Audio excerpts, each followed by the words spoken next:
Halo Boomers, jumpa lagi bersama Devita Bloom. Pasti yang kalian sudah nungguin kan? Penasaran ada cerita serem apa lagi yang mau aku ceritain buat Boomers semuanya? Oke, kali ini aku mau cerita pengalaman horor dan mistis yang dialami seorang siswi SMA di Purwakarta. Kejadiannya sudah cukup lama, sekitar tahun 2007. Jadi mungkin anak yang mengalaminya sekarang sudah bukan siswi SMA lagi. Mungkin sudah jadi seorang wanita karir, PNS, atau mungkin sudah jadi janda muda 2 anak. Ceritanya sendiri aku peroleh dari seorang kerabat yang kebetulan seorang praktisi ruqyah yang dulu mengobati anak ini. Jadi selain cerita versi korban, akan ada juga cerita susulan nantinya dari versi si ruqyah. So jangan main terlalu jauh ya, pantengin terus update di channel kesayangan kita ini. Oke Bloomers, kita mulai cerita selam kali ini ya. Jangan lupa subscribe, like, komen, share sebanyak-banyaknya dan aktifkan loncengnya biar kalian semua bisa tetap mengikuti update-update channel ini. Oke, check it out. Mimpi itu terasa begitu nyata. Ya, mimpi yang di hari-hari ke depan akan terus menghantuiku selama kurang lebih 3 bulan. Yang lalu disusul dengan penyakit aneh menimpa tubuhku. Mimpi ini sangat menyiksaku. Apalagi seakan dapat kurasakan bahwa sosok yang muncul dalam mimpiku itu berada tidak jauh atau bahkan mungkin mereka memang sudah berada dalam tubuhku. Aku berjalan pulang dari sekolah menuju rumah. Untuk sampai ke rumah, setelah 1 kali naik angkot, aku masih harus berjalan melewati kebun-kebun kosong yang dipenuhi semak belukar dan pepohonan rimbun. Makam-makam keluarga dari warga kampung di sisi kiri kanan dan sebuah empang terbengkalai yang dikelilingi semak belukar serta pohon-pohon bambu besar. Empang ini justru merupakan tempat yang paling angker. Tak ada seorang pun warga yang berani memancing atau melakukan aktivitas lainnya di empang ini. Bahkan membuang sampah pun mereka tak berani karena tidak ingin mengganggu atau memancing kemarahan makhluk yang jadi penunggunya di situ. Setahuku, aku pulang jam 2 siang dari sekolah tadi. Jadi mestinya sih hari masih terang dan panas. Tapi dalam mimpiku ini terasa saat aku mulai berjalan selepas turun dari angkot, kondisinya seperti sore hari menjelang maghrib. Cahaya matahari sudah temaram dan mulai terasa angin dingin menerpa. Dalam kehidupan nyata, sebetulnya jarang sekali aku berjalan pulang sendirian seperti ini. Biasanya aku selalu ditemani 2 orang temanku yang masih tetangga dan bersekolah di SMA yang sama denganku. Tapi dalam mimpi ini, aku berjalan pulang sendirian. Baru 10 langkah aku berjalan, kulihat di depanku ada 2 orang anak kecil laki-laki dan perempuan seperti sedang bertengkar memperebutkan sesuatu. Semakin dekat dapat kulihat ternyata mereka sedang berebut seekor ayam betina. Si anak perempuan memegang bagian kepala, sedangkan anak laki-lakinya memegang bagian kaki ayam itu. Ayam itu tanpa kesakitan, berkeok-keok sambil mengepak-ngepakkan sayapnya. Aku bergegas mendekati. Tadinya sih aku berniat menasehati kedua anak itu supaya tidak menyiksa ayam itu demikian. Begitu aku berada tepat di depan mereka, tiba-tiba mereka sama-sama merenggut dengan sekuat-kuatnya bagian badan ayam yang mereka pegang. Sampai-sampai kepala ayam betina itu putus. Suara tulang kecil patah dan daging terserabut dibarengi semburan darah membuatku kaget dan ketakutan. Si anak perempuan yang memegangi kepala ayam tersembur darah paling banyak sampai mukanya belepotan oleh darah. Dia tampak sangat senang dengan perbuatannya itu. Begitu juga si anak laki-laki. Sama-sama tertawa puas. Wajah si anak perempuan yang mengkilat oleh semburan darah ayam itu tersenyum aneh dan kejam sambil menatapku dengan sorot mata tajam. Lidahnya beberapa kali meleleh-meleleh menyapu pinggiran bibirnya yang penuh darah, sepertinya dia menikmati sekali rasa amis dari darah itu. Aku bergegas melanjutkan perjalananku meninggalkan 2 orang anak yang menakutkan itu. Masih terdengar gelak tawa mereka di telingaku seiring langkah kakiku berjalan dan lama-lama suara mereka pun menghilang. Saatnya hampir tiba, aku harus melewati makam-makam keluarga warga kampung di sisi kanan kiri jalan. Wangi bunga Kamboja yang banyak ditanam di area itu sudah mulai tercium. Aku berjalan biasa saja, tidak tergesa-gesa, juga tidak terlalu pelan. Tampak olehku ada seorang bapak-bapak memakai pakaian petani dan topi caping sedang sibuk membersihkan rumput di area makam sebelah kanan. Terlihat ia sedang asik bekerja, berjongkok, mencabuti dan terkadang membabat rumput yang agak tinggi dengan parangnya. Posisi dekat sekali dari badan jalan setapak yang sedang kulewati, kira-kira 2 meter lagi aku ada di posisi si bapak itu. Tiba-tiba terdengar ia menyapa, "Mahru, holang neng." Sepertinya si bapak itu bibirnya sumbing. Kupikir maksudnya bertanya, "Baru pulang, Neng?" Aku yang memang terbiasa menjawab sapaan orang otomatis menjawab, "Iya, Mang, baru pulang sekolah," sahutku sambil berjalan terus. Lalu saat posisiku sudah tepat di samping si bapak itu, tiba-tiba ia bangkit berdiri dan memutar badannya ke arahku sambil membuka topi capingnya. Astagfirullah, aku terkejut sekali melihat wajahnya. Wajahnya hitam dengan bibir yang sumbing, bopeng-bopeng seperti kutil besar-besar hampir memenuhi seluruh permukaan wajahnya. Dan itu mata kirinya tampak hanya berupa rongga hitam kosong tanpa ada biji mata di dalamnya. Lalu ia mengangkat tangan kirinya dengan telapak tangan membuka, dan di atasnya tampak biji mata yang berlumuran darah dengan urat-urat berserabutan masih menempel. Kemudian dia berkata, "Mana, Mahru, bertemu, Neng." Sontak aku langsung berlari dengan ketakutan. Secepat mungkin aku ingin menjauh dari bapak itu.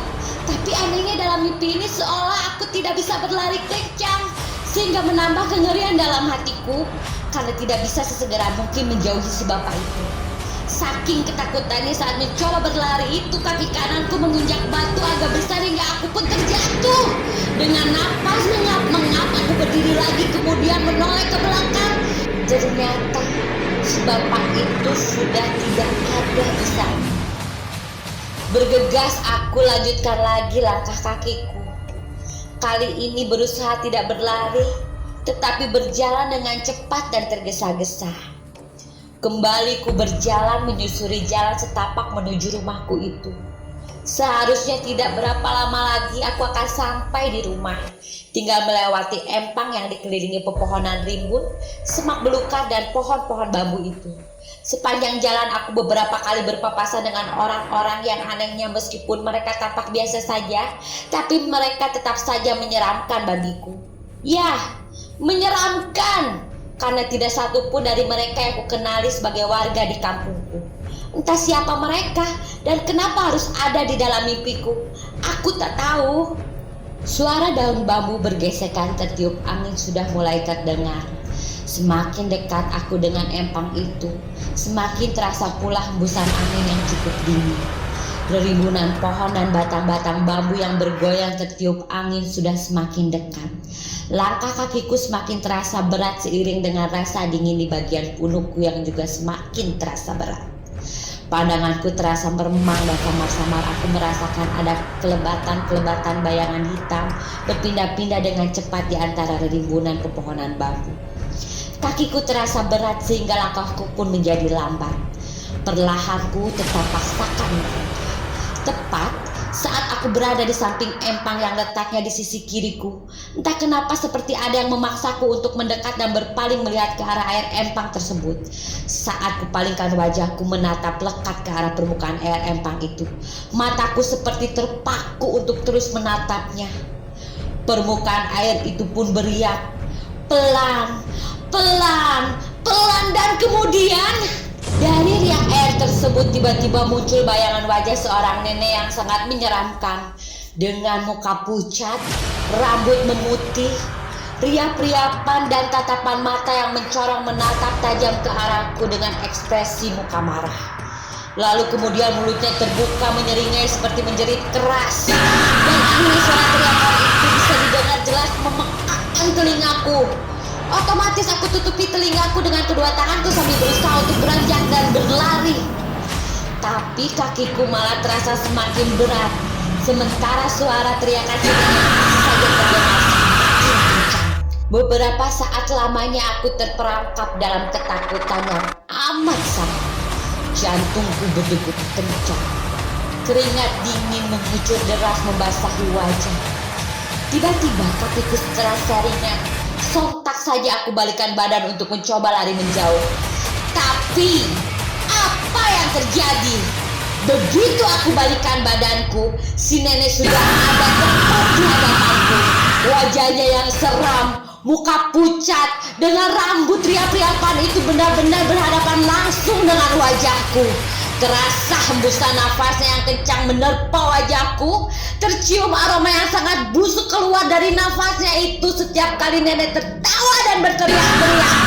Aku sudah tak tahan lagi. Jantungku rasanya semakin berdegup kencang.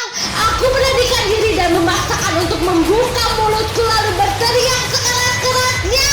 Emak! Emak! Bapak! Bapak! Setelah itu semuanya terasa gelap. Mataku pun terpejam. Semuanya hening sunyi. Lalu kutemukan terasa tubuhku diguncang-guncang dan terdengar suara emak dan bapak sayup-sayup memanggil namaku. Santi, Santi bangun, Neng, bangun. Perlahan-lahan kubuka mataku. Kulihat sekitar, ternyata emak dan bapak sudah berada di samping kanan kiriku. Begitu melihat ke wajah emak, aku pun langsung memeluknya sambil menangis terseduh-seduh. Sambil terisak aku katakan kalau aku bermimpi buruk.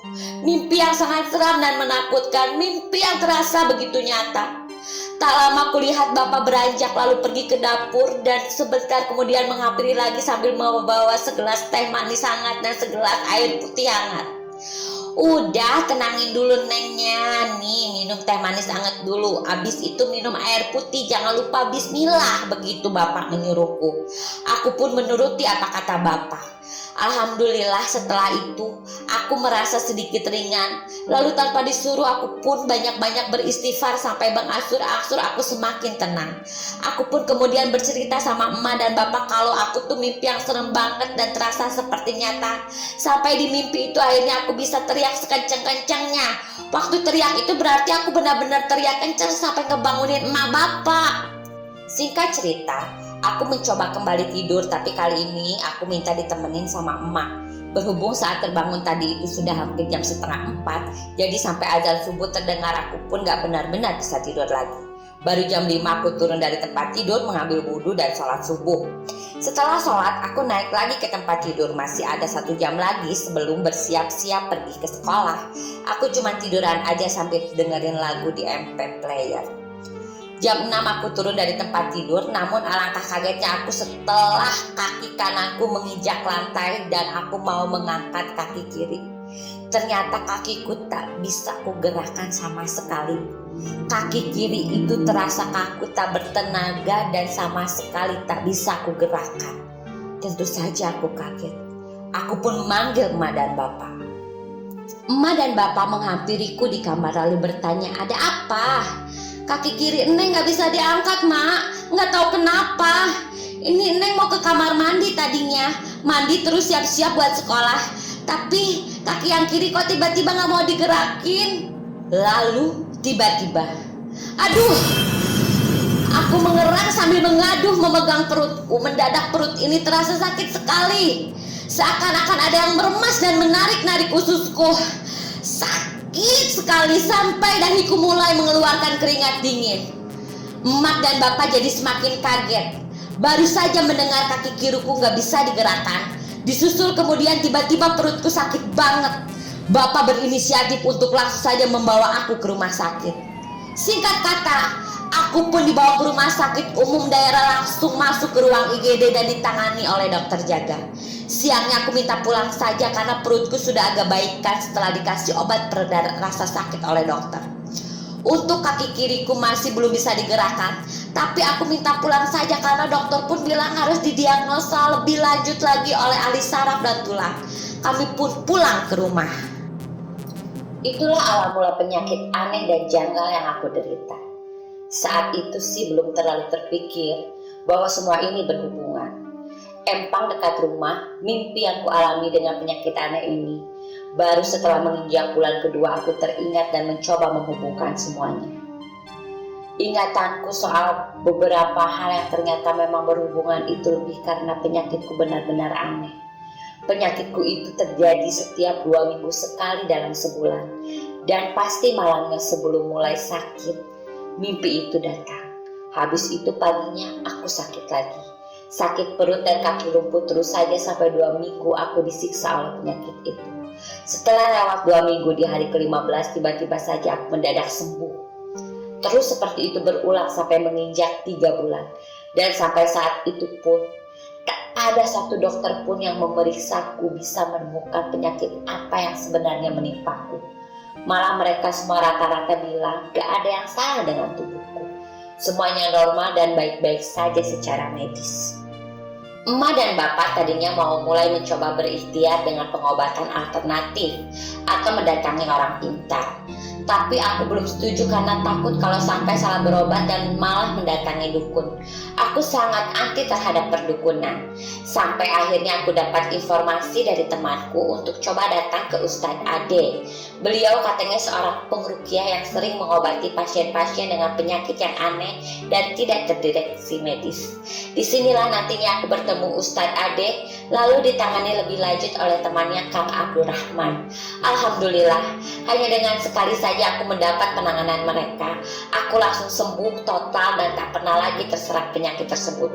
Begitu juga mimpi buruk itu pun hilang, tak pernah lagi terjadi. Oke, Blemar tercinta, demikianlah tadi cerita awal tentang penderitaan Santi karena dendam hantu nenek jahat penunggu empang keramat. Tapi emang si Santi tuh udah ngelakuin apa ya sampai si nenek dendam gitu dan berniat mencelakainya? Penasaran kan? Emang arwah penasaran?